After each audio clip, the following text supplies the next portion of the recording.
Well, hi, thanks for joining me here in my shop. We're going to try to resolve what has gone wrong with this radio. And before I started the video here, I spent a little bit of time quietly reviewing the placement of these capacitors that I've installed because I do tend to make mistakes from time to time. It doesn't happen too often, just every radio I work on, and this one's no different. So I've fixed an error I made earlier. Unfortunately, it had no effect on the squealing output that coming from this radio. And the last thing I was doing in the last video was touching this cap here, and I may not have made it apparent just which tube that was. Let's take a little look at the schematic here. Okay, I think that's good enough focus there. So I was touching the grid cap on this tube, 12K7M. And it's an IF amplifier. It's just in between these two IF coils. IF amplifier has a screen in it. Gee, I don't know if I checked the screen voltage on this tube. I can't remember now. And although I thoroughly convinced myself the problem was an oscillation developing in the audio part of the radio, when I touch the grid cap, everything goes silent. So that suggests to me that I'm just totally wrong about what's going on out here, that the oscillation is really starting back here. It could be coming all the way like this. If there's a signal on one of these buses here that shouldn't be there because the capacitor is failing to drain it away or something like that, then you could get oscillations, who knows, all kinds of possible combinations of oscillations in there. So what to do next? The next thing, so I decided I would check the placement of all these capacitors, in particular the one down here, which is kind of near that tube. Nothing wrong. I checked it pretty thoroughly. There's nothing wrong with the placement of this one. This other 0.05, there's nothing wrong with the placement of that. Those two, the 0.05s, those two guys, here's one of them here. They're fairly large. 0.05, I really shouldn't say that, should I? But relative to many of the other signal type capacitors, these are fairly large. 0.05 here, and the other one is right here. Now what they're doing is they're draining away any unwanted higher frequency signals that might have worked their way onto this bus here. You can see quite clearly this is just a capacitor to the chassis, or to ground if you like, and it's just making sure that this is nice clean DC here. What is this line? This line is going to the grid. This line here is going to the grid. So this is the AVC line here, and you can actually work it back. There's a big isolating resistor. Go back further. Eventually you'll get right up into these diodes in the detector where the AVC DC voltage is being generated. I never tried to measure the AVC. Of course, the radio hasn't been working well enough, so I haven't been inclined to try any of those kinds of tests. So if this capacitor were in the wrong place, or if it was no longer 0.05, then you'd have signals able to circulate. That's a bad word too. Able to be generated in this part of the radio in any combination. Who knows? Who knows how it might actually go? But unfortunately, for me, this capacitor is in the right place. Now this one here is doing the same thing. It's just doing it kind of at the last minute before the screen of this tube. Coincidentally, when I touch the grid of this tube, nothing happens. There's no change at all. I'm not sure what to make of that yet. You kind of expect, if you touch the grid on any of these tubes, you're going to hear the result. In a sense, you're listening to the grids of all these tubes. So you'd think if you do anything to any of them, you're going to hear something come out. Touch this one, the radio goes quiet, squeal goes away. Touch this one, nothing happens at all. So What is that telling me? There's something going on right in this area here.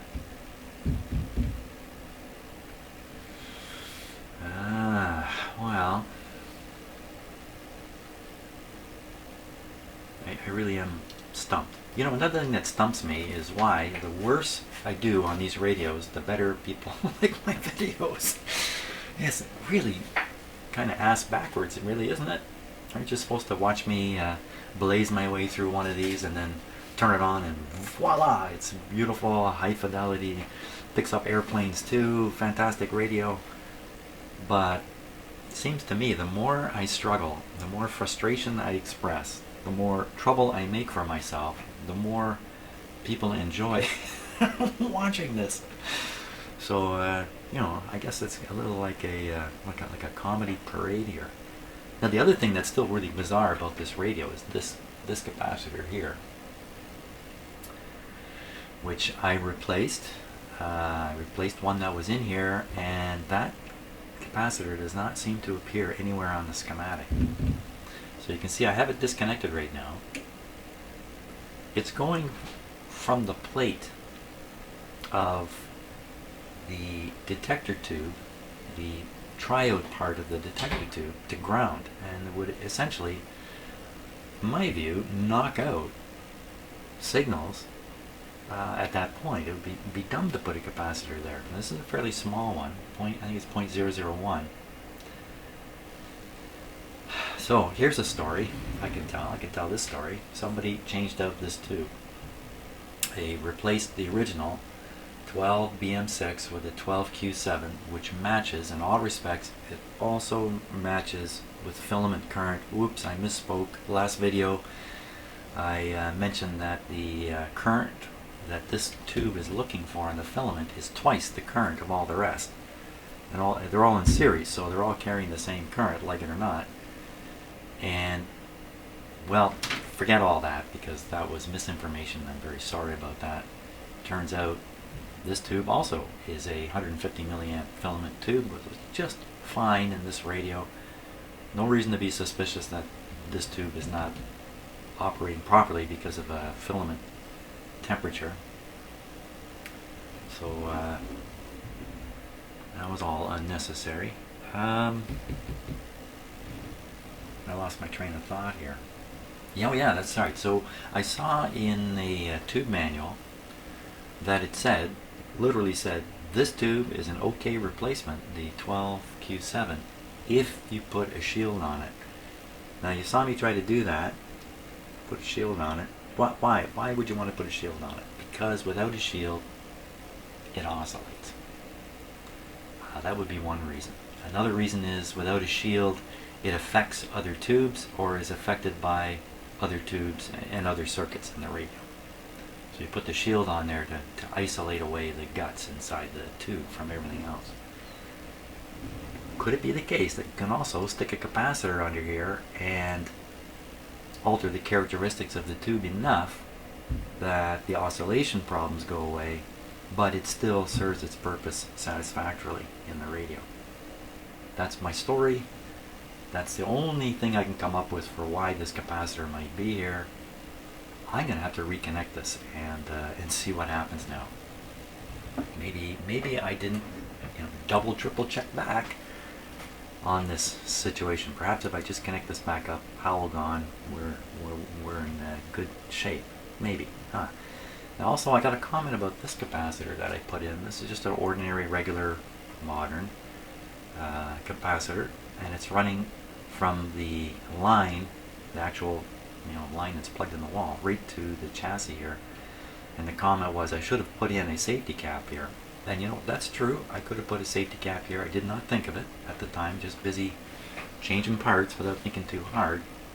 The safety capacitor, I believe the whole deal with them is if they should short out internally and thereby draw many amps of current right from the line, and it's almost unlimited in a sense. Even if you have like a 15 amp fuse or circuit breaker in your house wiring or wherever you're doing this work, a lot more current can sneak through that fuse for a cycle or two prior to the fuse or the circuit breaker opening.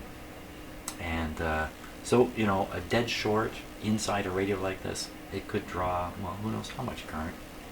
That could cause and release a large amount of energy suddenly and basically heat up and set something on fire, which is the basic concern. I suppose another way for these things to get into trouble is a capacitor that's partially shorting out inside, drawing so much current, it's not going to operate the breaker or the fuse, nowhere near that, but it would heat up an awful lot. Yeah, I've never seen these things happen in my experience. Typically capacitors dry out and just don't capacitate anymore. They become incapacitated.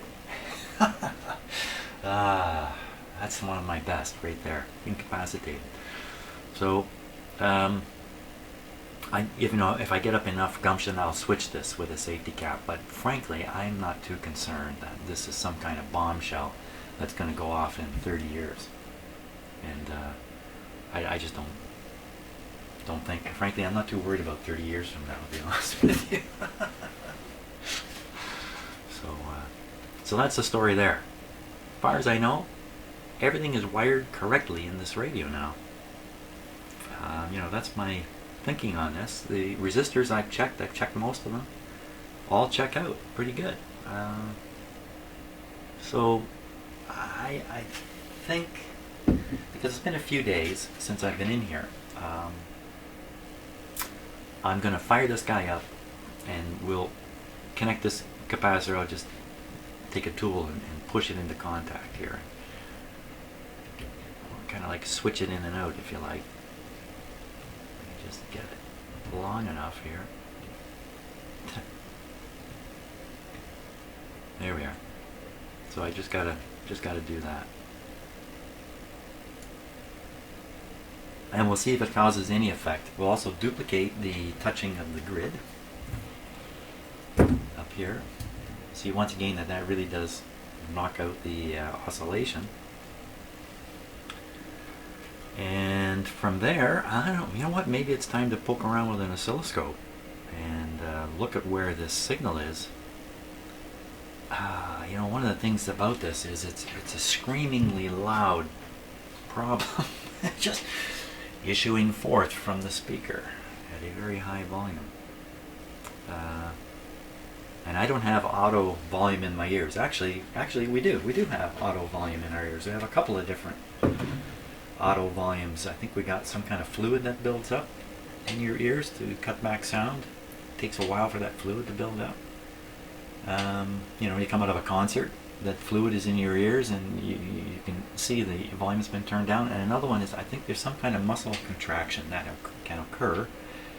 And you'll notice this if you have a sudden loud screechy sound or a big bang and immediately afterwards your hearing is toned down. That's not from fluid buildup, that's from some other function. But my AVC in my ears is just not good enough to handle this radio, that's for sure.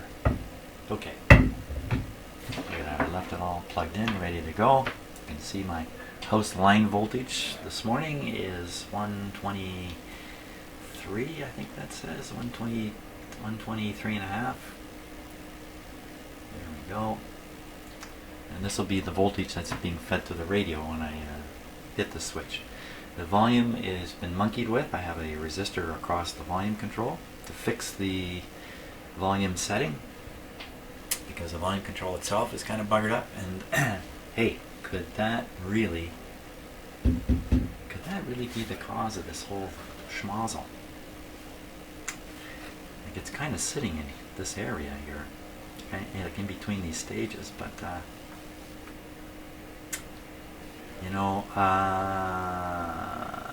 don't see how that could happen, because what's actually going on in the volume control is this slider is dragging heavily across the contact surface. Feels like it's actually gouging it and digging into it.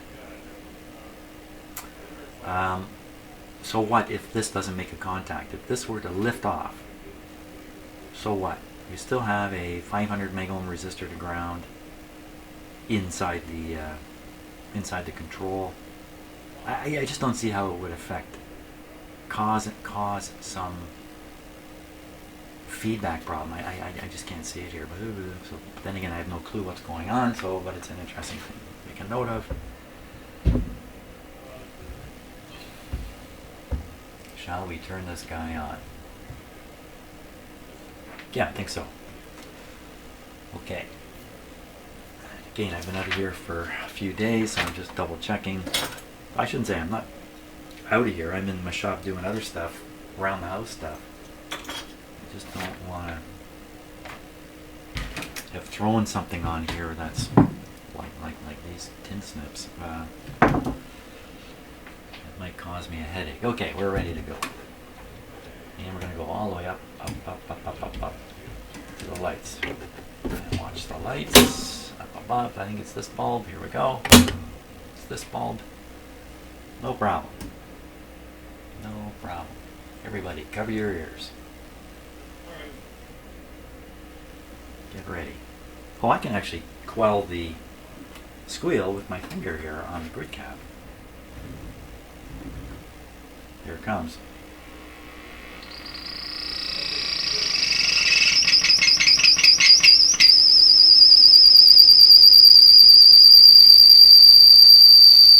There. Okay, great. Well, that's great. So I can... Is that a radio working out here? Oh, okay, so those voices you can hear are the workmen in my rec room finishing off a great big drywall job. That's not coming out of the radio. But does that ever sound like a radio? That could be my finger. Like I could be acting like an antenna here, the way I've done this. I've just got my finger on the grid cap here.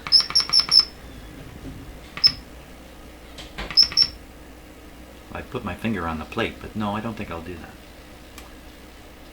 So we'll try the other grid on the tube ahead of this one. Nothing. And the audio. So let's reconnect this. I'll keep my finger on the grid, make the connection. Oh, scared myself.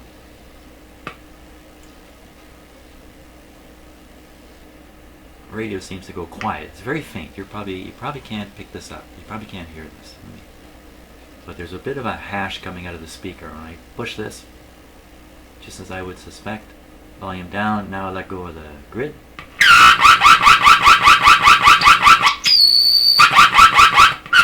Wow, yeah, that's pretty cool. Hey, Halloween just went by. I could have had this out front of my house, scaring the kids with it. So that does make a difference. So what am I getting here? I'm getting, I fool around with the detector tube, or I fool around with the IF tube. Either one of them is affecting this oscillation. So what's that tell me? Does that tell me the oscillation is between these two tubes?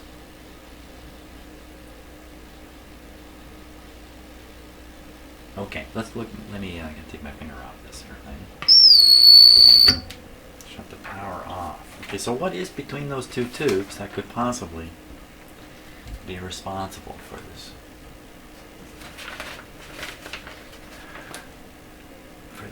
Effect.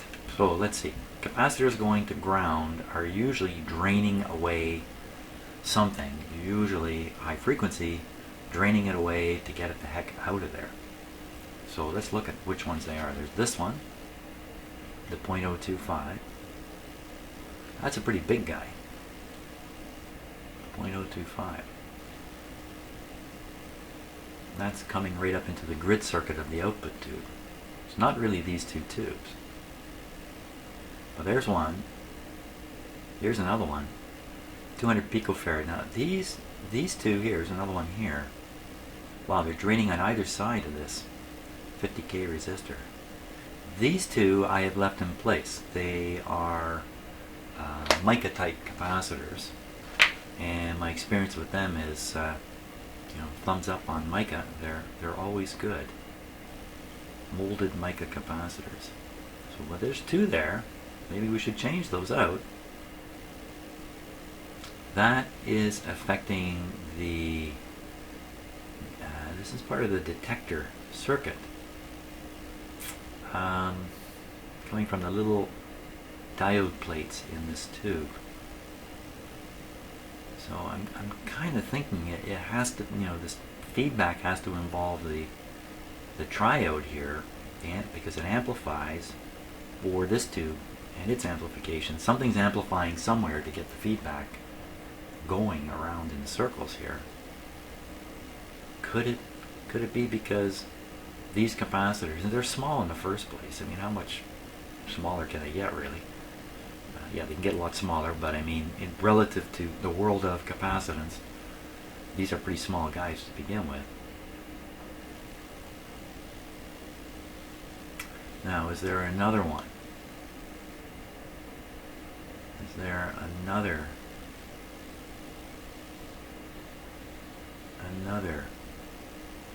capacitor? There's one way over here. Oh, that's the 0.05. So I changed this one. So I'm pretty sure it cannot be this guy. 0.05, again, it's a fairly large one, so he's working hard right back into the very first tube. That's actually the, what is it? I would think that would be a screen, but it looks more like a suppressor.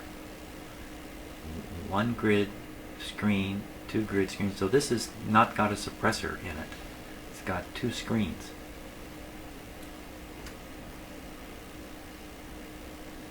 But I don't see how this guy's involved, because if I ground the grid on him, it doesn't do anything to anything.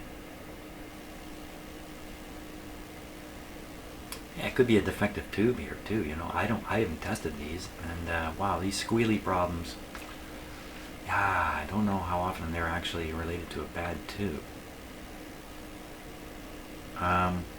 Another possibility here is when I did capacitor replacement, I changed the wiring a little bit. I don't mean in terms of where it's connected, but how the wire actually runs through the radio. And the one I changed fairly significantly is this one here. This wire now runs straight kind of over the top to here. Before, because the capacitor was much longer and the end of the capacitor was up in here, the wire was fished down lower through here. And can't believe that's the problem. I can't believe it. I suppose if I wiggle this around, if it is, this is acting like a big antenna here. The other side is going to ground. So if this is acting like a big antenna. As somebody else mentioned the outside foil problem, and yeah, let me get my. I've started a new can of dead capacitors.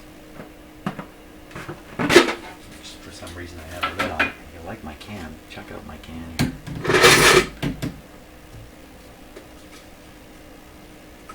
I thought it was pretty. Well, first of all, I was a scout leader. Both my boys were in scouts, so I can kind of relate to the picture here.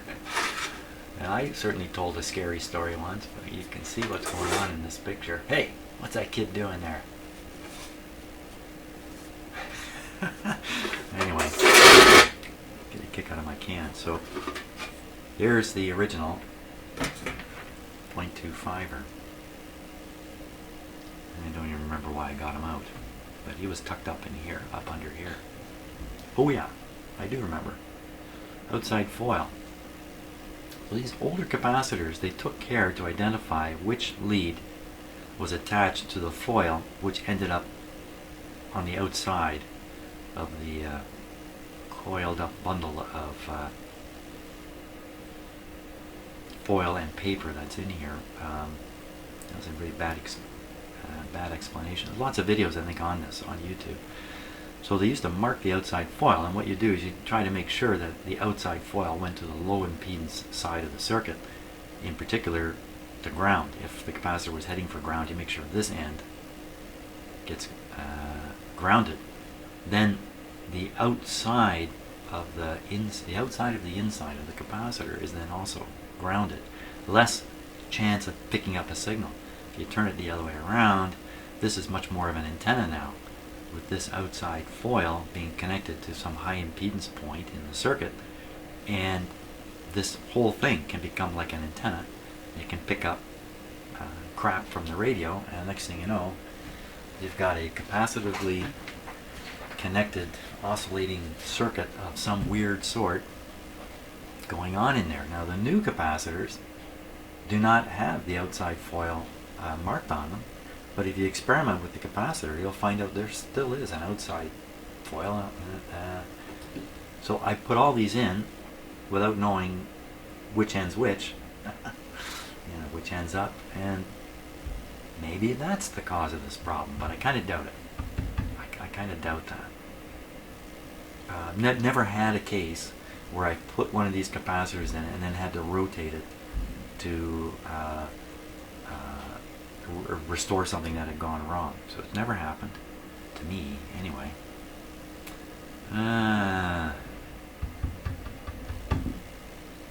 Well, really, what more can we do except change out more and more capacitors? Maybe I can test these guys. Here's the down here. Here's the mica one of the mica capacitors here. If I can test these while they're in the circuit. Yeah, that might be possible. If here's two of them here. Well, I'm not so sure that I can do that. I can give it a try though. I can always try. Try testing these two capacitors in the circuit as they sit. And now, my really cool electronic meter here was left on when I moved, and this thing doesn't turn itself off, and the battery is null in it. There's no good battery. And if we try using my C3 tester, which is just in the background here, and run some leads from there over to here to test these small capacitors, I'm starting to introduce some capacitance in the actual test itself. 200 picofarad. 200 picofarad. I can probably get away with that because I think my leads might be somewhere around 5, maybe even 10 picofarad, but not much more than that. Well, let's give it a try because, I'm stumped here. I don't know what else to do. Video's rolling. I gotta do something. Sometimes when you're in the dark like this, what you're really lacking is the full picture. You haven't got all the pieces of the puzzle in front of you yet. And the thing about these puzzles is they don't present you all the pieces in a box. You gotta find the pieces of the puzzle yourself. And often, you don't necessarily find all the possible pieces before you manage to sort out what the picture really is. I just haven't gotten there yet, I guess. So doing stuff like this might just provide me a little more insight into what's going on here, even though the actual thing I'm testing is not the problem. So first I want to, I'm guessing this is one of those two capacitors, but it's only a guess. See if either end is grounded here.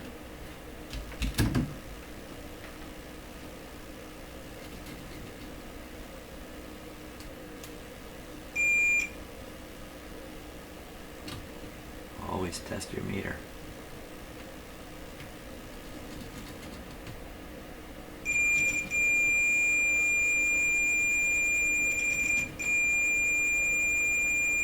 Okay, so I think that end is grounded. It's not quite going to where to go. My meter's not quite going to 0. Just bad. I think it's just bad connecting. So we know this end is the ground. Oh, we can see that from this big electrolytic capacitor is connected there too. So there'd be the ground for that one. Now where's the other capacitor?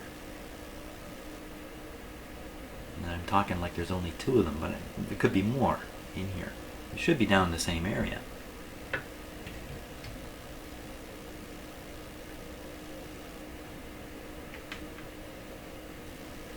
One there. Where?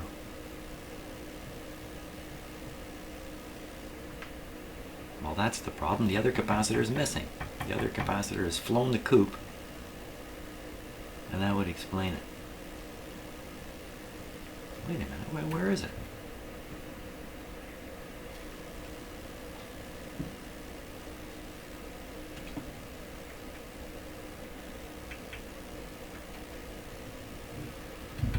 Okay, so let's verify what this one is. It's going straight to this pin on the first tube, so it's neither of the two I was commenting on. It's just pin number. There's the key. 1, 2, 3, 4, 5. Pin number 5 on the first tube. So we're way out here in Never Never Land. Pin number 5 on the first tube. Pin number. Hard to read these numbers.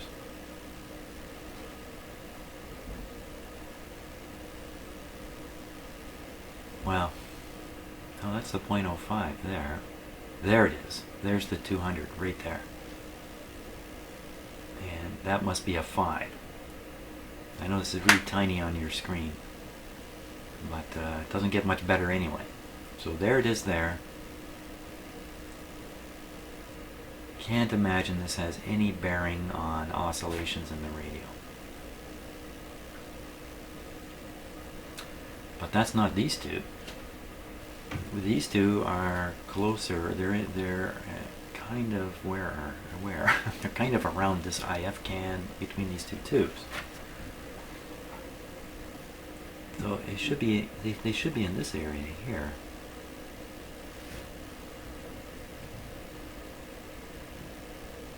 Oh my gosh.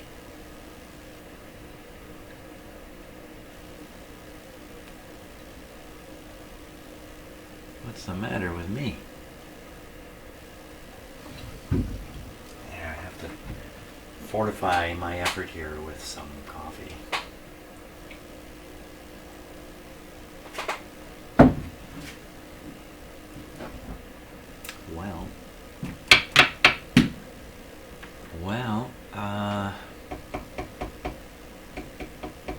Okay, let's see if we can track down the mystery capacitors. Now, okay, so it's right off T4 IF can terminal right here. We should find one of these right off the IF can. Where is the IF can?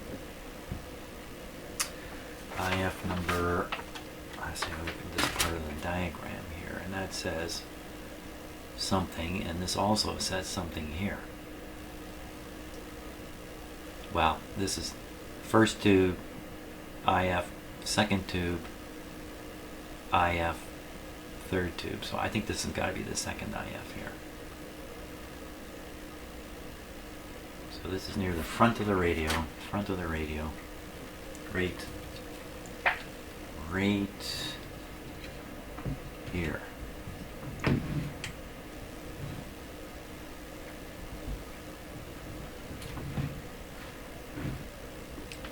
So through this hole is the IF can. And it's just wires coming out and running off.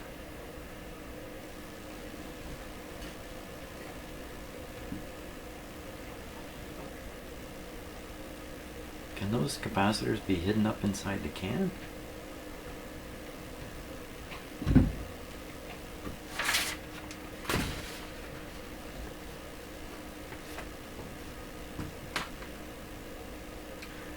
I don't think this one can be. This one? I don't think it is hidden in the can. This is in the can. This is actually adjustable at the top of the can. I gotta guess this is external. Wow. So there's no pins, there's just wires coming in, no pins.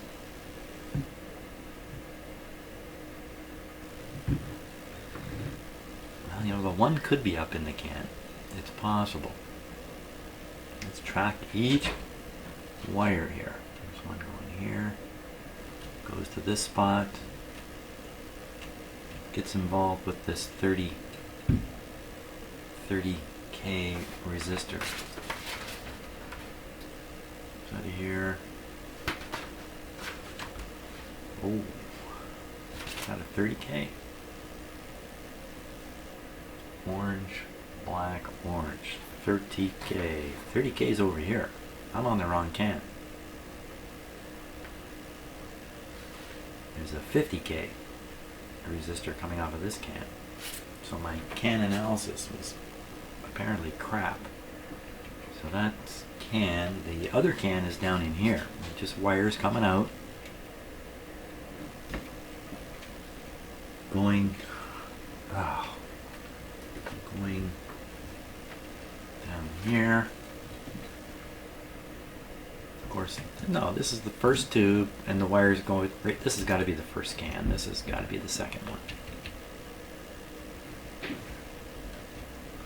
Wow, this is really mysterious. Where are those capacitors hiding? Well, they're hiding on either side of a 50K resistor. 50K would be green, black, orange. Hey, green, black, orange. There's one right there. That's right in the right zone. There's a brown, black, green. This is the guy. Holy cripe, are these the capacitors? No, these can't be. No. They're just terminal blocks. But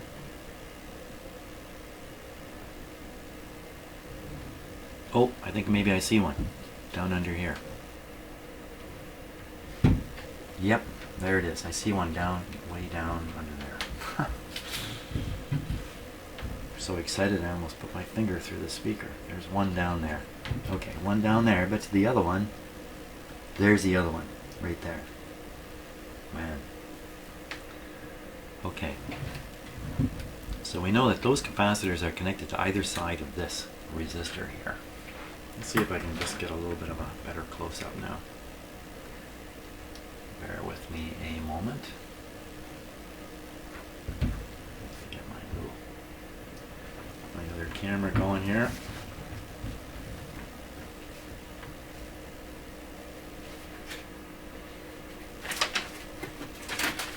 And I'll flip over. I thought I had this guy focused really nicely.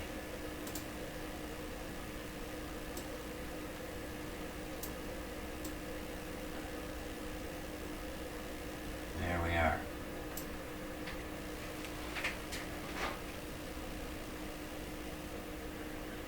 So you still can't see the capacitors, which are thoroughly hidden under these two connectors here.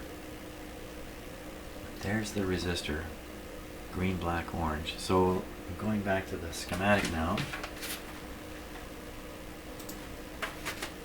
All I'm trying to do is figure out how to test these. So basically either side of that resistor,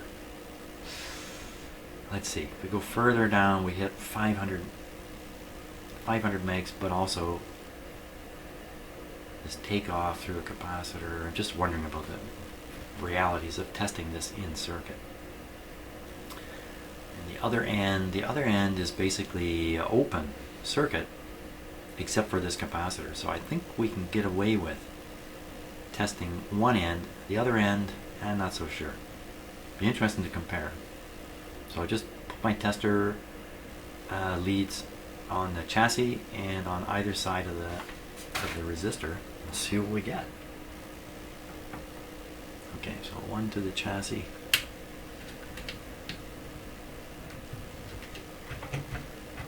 And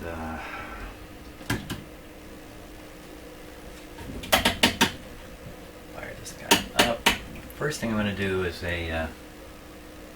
do a resistance test with this guy here. Don't do much resistance work with this meter.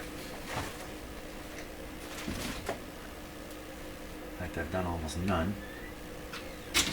let's see how it works here. Teach myself something. So 33 and 2 zeros, this is a 3,300 ohm resistor.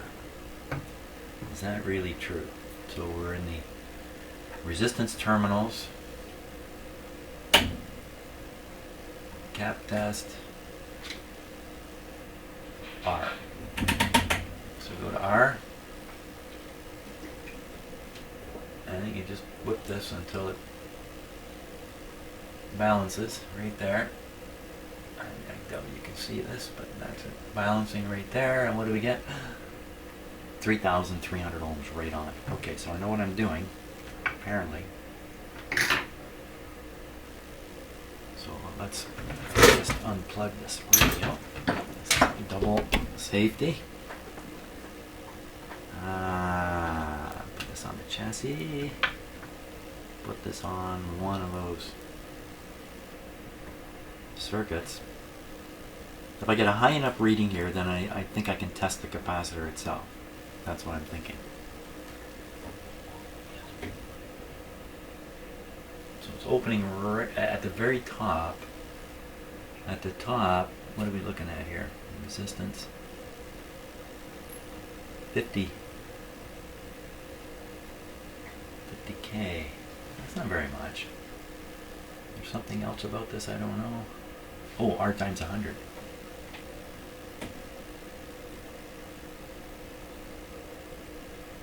Something went on right in here. When this device is operating near the limits, it's not to be relied upon. You really want it to find the sweet spot somewhere in the main part of the dial range. So I understand. So here we are. We're at R times 100. R is 2,000. 200,000. 300,000 in fact. If I got this right? Yeah, because it's 3,000. Actually, it's 2,500. 2,500 times 100. So if I had 2,500 hundreds, I'd have the same thing as 250. Yeah, 250K. 250K. Why? Why would we see 250K there? 250K. So one side, which is the open circuit, the other side, we should really just be reading any resistances down here. 250K. This is 500 here, but maybe there's some other stuff going on. I don't know. I get lost in my own test. Let's go to the other side now of the resistor and see what we find here. Oh, so opening right there, a little lower. Now maybe the capacitors are totally shot, but I doubt it. So that's actually reading a touch lower, but barely any different. It doesn't help me at all. I was hoping I could figure out which side was which on this resistor by doing this.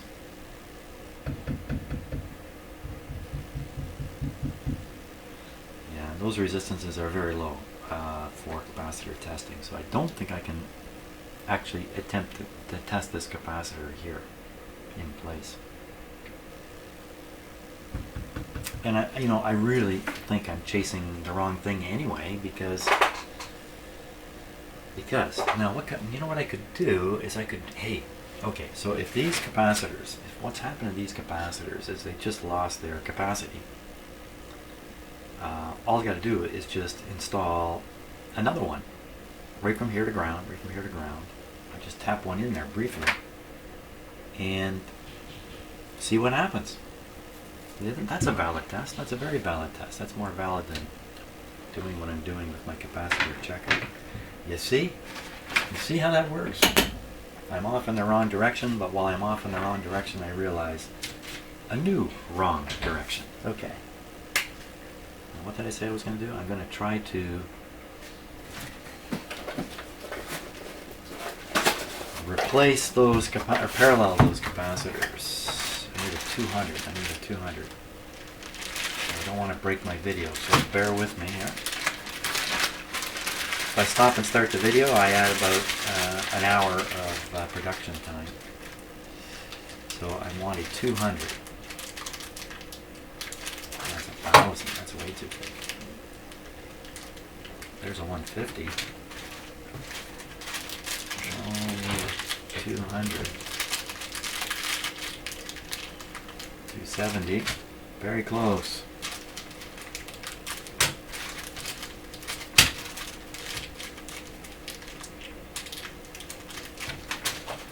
How about these guys? 200. There's a 200 in this bag. Here we go. Wasn't that exciting? 200. Right on there. Let's just take a closer look at that and make sure it really is a 200.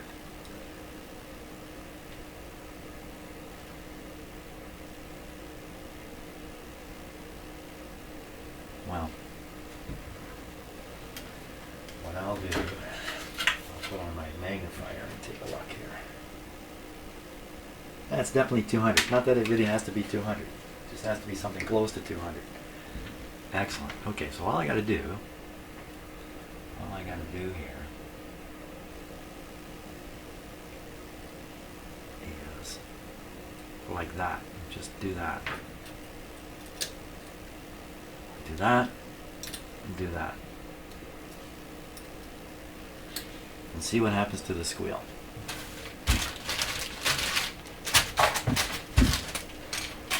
Just neaten things up here. I'll leave that aside.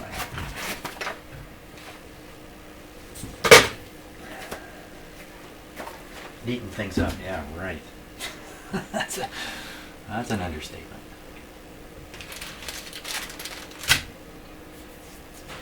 Okay, we're all set. But you know what? This is a big metal can. This might not be the best thing to have in the shop. Okay.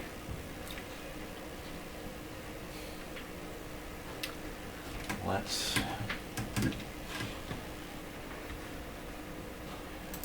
switch it on here. Better plug it in.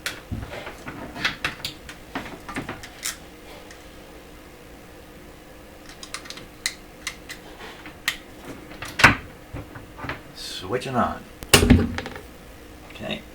Now remember, I can control the howl with my finger. By the way, I'm not grounded to anything. I am floating here on my chair, feet off, well off the ground. So it's an interesting thing to think about. What exactly is happening when I engage the finger?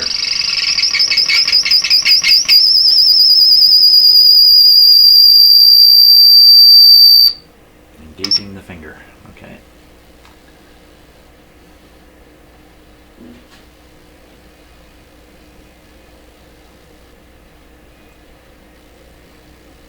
Trying to make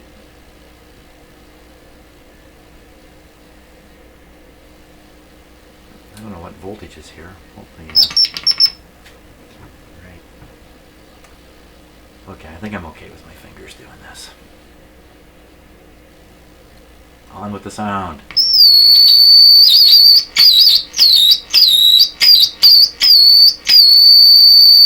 That's off.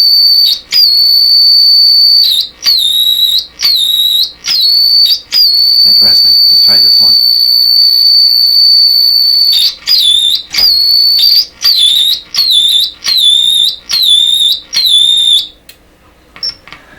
Okay. Well, I don't think I'm proving, whether those capacitors are good or not. I mean, if the sound had totally disappeared and suddenly we were listening to a radio station, I'd say, aha. But really all that's happening is it's changing the dynamics of the oscillating circuit. But that does tell me something. Maintaining my finger here. That tells me that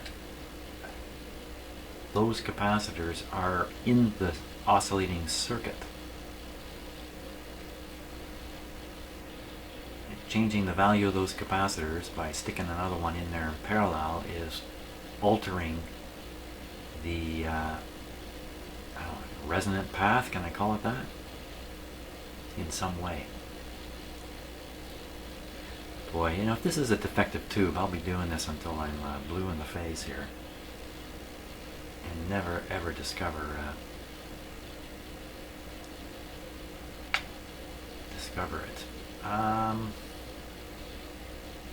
What about stupid things like the alignment is so far off it's oscillating? I've never heard of that happening.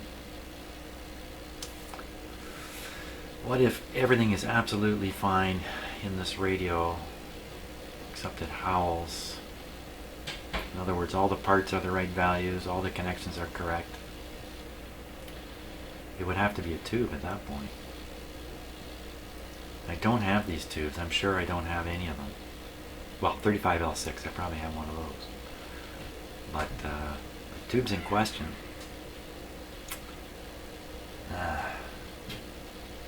well, I think I'm going to go check up on the drywall job. Ponder the situation some more. Hey, thanks for watching again. How do I find these radios? Or how do these radios find me? I don't know. Okay. See you on the next video. Oh, wow. 50 minutes on this one.